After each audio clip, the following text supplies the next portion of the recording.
Welcome to general and technical Q study. ABPSC group 4 notification details అయితే మనం ఒకసారి తెలుసుకుందాము.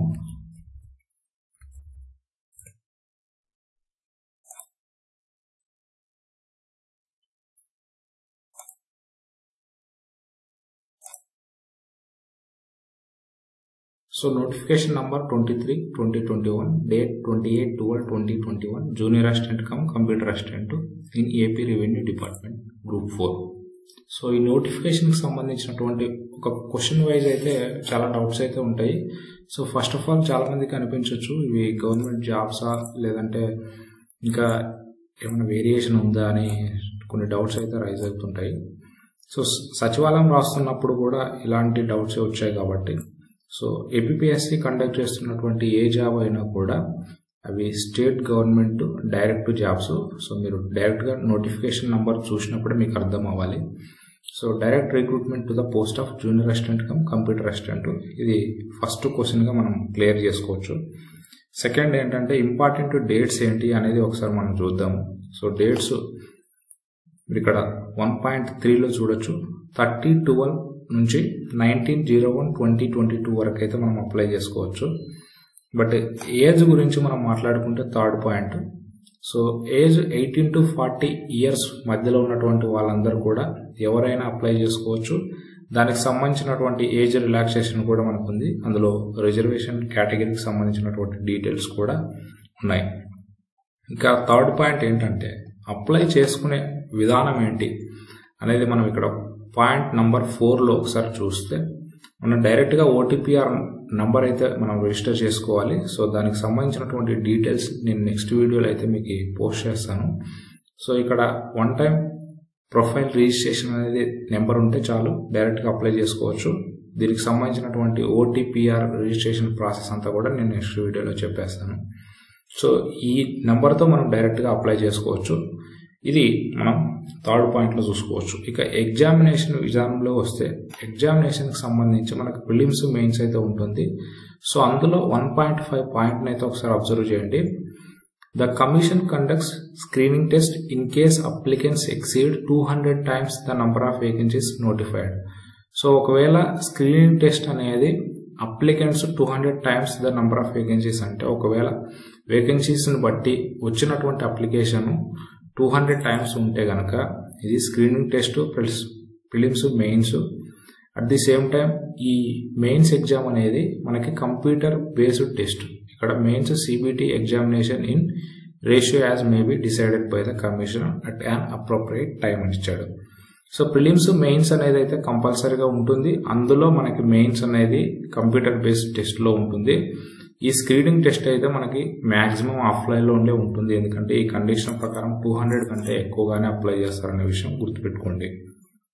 ఇక క్వాలిఫికేషన్ విషయానికి వస్తే డైరెక్ట్గా మనము క్వాలిఫికేషన్ పాయింట్ని ఒకసారి చూద్దాము. ఇక్కడ క్వాలిఫికేషన్ పాయింట్లో మనకి ఎడ్యుకేషన్ క్వాలిఫికేషన్లో హైలైట్ చేసినటువంటి పాయింట్ చూడండి. ఇక్కడ in respect of other than prescribed educational qualification claiming equivalence the decision of the concern department shall be final అన్నాడు. ఇక్కడ టేబుల్లో ఇచ్చినటువంటి దానిలో junior assistant computer assistant academic must hold bachelors degree.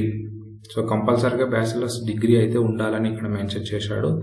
So ఈ question మీరు ఒక క్వశ్చన్ అయితే right చేయొచ్చు ఏంటంటే ఇంతకుముందు ఇంటర్మీడియట్ క్వాలిఫికేషన్తో ఉన్న పోస్టులు అయితే ఉన్నాయి కదా అని. సో ఇప్పుడు డిసైడ్ చేసినటువంటి ఏపీఎస్సి డెసిషన్ ప్రకారం అయితే మనకి కంపల్సరీగా బ్యాచిలర్స్ డిగ్రీ అయితే ఉండాలి.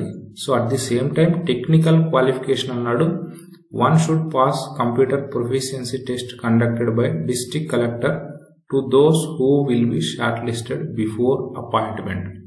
సో అపాయింట్మెంట్ చేసే కంటే ముందు వీళ్ళందరూ కూడా షార్ట్ లిస్ట్ అవ్వాలని ఒక పాయింట్ అయితే ఇక్కడ ఇచ్చాడు. సో ఈ కంప్యూటర్ ప్రొఫిషియన్సీ టెస్ట్ గురించి అయితే మీరు భయపడాల్సిన అవసరం లేదు. దీనికి సంబంధించినటువంటి డీటెయిల్స్ అన్ని కూడా నేను నెక్స్ట్ వీడియోలో అయితే చెప్తాను. ఇంకా రిజర్వేషన్కి సంబంధించి చూస్తే మనకి ఎస్సీ ఎస్టీకి సంబంధించినటువంటి రిజర్వేషన్స్ రూల్స్ అయితే ఉంటాయి. అలాగే BC EWS PH category rules కూడా ఉంటాయి. సో ఒక పాయింట్ అయితే మనం తెలుసుకోవాలి ఏంటంటే the candidates belonging to SC ST BC EWS PH and who avails upper age relaxation will also be considered for open category vacancies. So SC ST reservations ఎవరికైతే వర్తిస్తున్నాయో వాళ్ళందరికీ కూడా ఓపెన్ కేటగిరీలో పోటీ పడే అవకాశం కూడా ఉంటుందనేది ఇక్కడ హైలైట్ చేసినటువంటి పాయింట్. సో చాలా మందికి దీని మీనింగ్ తెలియదు, దయచేసి తెలుసుకోండి. సో దీనికి సంబంధించి SC ST BC EWS categories అందరూ కూడా ఓపెన్లో కూడా మనకి మంచి మార్క్స్ వస్తే ఓపెన్లో వెళ్ళిపోతే నెక్స్ట్ తర్వాత స్థానంలో ఉన్నటువంటి ఎస్సీ ఎస్టీ క్యాండిడేట్స్కి అవకాశం ఉంటుందనేది దాని మీనింగ్. ఇంకా మనకి రిజర్వేషన్స్ గురించి చూసాం. సో ఫీజు గురించి మనము ఒకసారి మాట్లాడుకుంటే ఫీజు విషయానికి వస్తే మనకి 250 ఇంతకుముందు మాదిరిగానే అప్లై చేసుకునే ప్రతిసారి గ్రూప్ 2 కానీ గ్రూప్ 3 కానీ సో ఈ గ్రూప్ 4 పోస్టులకు కానీ మనకి మినిమం 250 ఫీజు అయితే ఉండింది. దానికి సంబంధించి 80 రూపీస్ ఎగ్జామినేషన్ ఫీజు ఎక్స్ట్రాగా జనరల్ కేటగిరీస్కి అయితే ఉంటాయి. So applicant must pay 250 rupees towards application processing fee 80 rupees. అయితే however the following categories of candidates are exempted from payment of examination fee. So ఈ కింద ఇచ్చినటువంటి పాయింట్స్లో SC ST BC PH ex service men అలాగే families having house hold supply white ration card, so వీటికి సంబంధించినటువంటి వాళ్ళు ఎవరైతే ఉన్నారో వాళ్ళు మాత్రం కంపల్సరిగా 250 రూపీస్ ఓన్లీ పే చేస్తే సరిపోతుంది. ఇక candidates belonging to other states shall pay the prescribed fee 80 rupees along with processing fee. So ఇక్కడ అదర్ స్టేట్స్కి సంబంధించిన అంటే మేబీ తెలంగాణ స్టూడెంట్స్ అప్లై చేసుకోవాలంటే సో ఓపెన్ కేటగిరీ ఫీజు ఎంతైతే ఉందో సో అంతే ఉంటుందనేది ఇక్కడ ఈ పాయింట్ చెప్తున్నాడు. సో ఇవి ముఖ్యంగా హైలైట్ చేసుకోవాల్సినటువంటి ముఖ్యమైనటువంటి పాయింట్స్. ఇక స్కీమ్ ఆఫ్ ఎగ్జామినేషన్ అంటే ప్రిలిమ్స్ మెయిన్స్ ఉంటుందని మనం చెప్పుకున్నాం. దీనికి సంబంధించినటువంటి సిలబస్ అలాగే మిగతా డీటెయిల్స్ని అన్నింటినీ కూడా మనం నెక్స్ట్ వీడియోలో అయితే చెప్పుకుందాము. సో బ్రీఫ్గా మనము ఈ నోటిఫికేషన్కి సంబంధించినటువంటి డీటెయిల్స్ మాట్లాడుకుంటే ఇవి కొన్ని మనం ముఖ్యంగా హైలైట్ చేసుకోవాల్సినటువంటి పాయింట్స్. నేను నెక్స్ట్ 31st కంపల్సరిగా మీకు ఓటీపీఆర్కి సంబంధించినటువంటి డీటెయిల్స్ అయితే చెప్తాను. సో రీసెంట్గా డిగ్రీ పాస్ అవుట్ అయినటువంటి స్టూడెంట్స్ కానీ లేదంటే ఇంతకుముందు 20 బ్యాచ్ కానీ 21 బ్యాచ్ కానీ సో ఈ స్టూడెంట్స్ ఎవరైతే ఉంటారో వాళ్ళకైతే ప్రాపర్ గైడెన్స్ కూడా ఉండదు. సో గైడెన్స్ కోసం అయితే పక్కగా వీడియోస్ని అయితే ఫాలో అవుతూ ఉండండి. సో ఇంతవరకు చూస్తున్నటువంటి వాళ్ళందరూ కూడా సబ్స్క్రైబ్ చేసుకోకపోతే సబ్స్క్రైబ్ చేయండి. Thank you. నెక్స్ట్ వీడియోస్తో మళ్ళీ కలుద్దాం. Thank you.